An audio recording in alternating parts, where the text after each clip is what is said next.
தம்பி, உன்னுடைய சகோதரர்கள் ஆடு மேய்க்க சீகேமுக்கு போயிருக்கிறாங்க, நீ இந்த போஜனத்தை எடுத்துக்கொண்டு சீகேமில் போய் பார்த்துட்டு நலம் விசாரிச்சுட்டு அவங்கள சுகச்செய்தியை கொண்டு வா அப்படின்னு சொல்லி அனுப்புகிறாரு. நீங்களாக இருந்தால் என்ன தெரியும் செஞ்சுருப்பீங்க?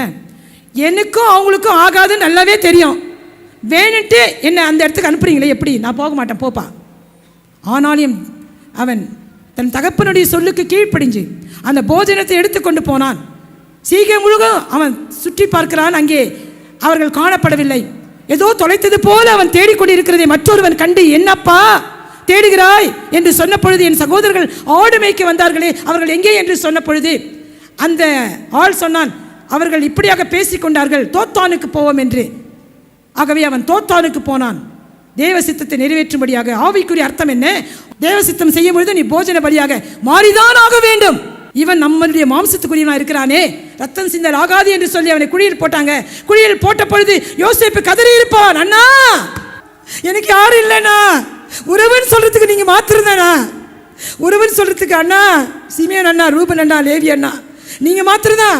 எப்படி மனசு வருது என்னை குழியில போறதுக்கு அப்படின்னு அவன் கதறி இருப்பான். பிரியமானவர்களே, அதன் பிறகு அந்த பக்கம் இஸ்மவேலர்கள் வருகிறார்கள், அவனை 20 வெள்ளிக்காசுக்கு விற்று போடுகிறார்கள். இஸ்மவேலர் கையில் யோசேப்பினுடைய சகோதரர்கள் யோசேப்பை 20 வெள்ளிக்காசுக்கு விற்று போட்டார்கள். இயேசுவை எத்தனை வெள்ளிக்காசுக்கு விற்று போட்டார்கள்? 30 வெள்ளிக்காசுக்கு விற்று போட்டார்கள். அதனால் தான் இயேசுவை இயேசுவுக்கு நிழலாட்டமாக எல்லாரும் பேசுகிறார்கள். அல்லேலூயா, தேவனுடைய நாமம் மகிமைப்படுவதாக.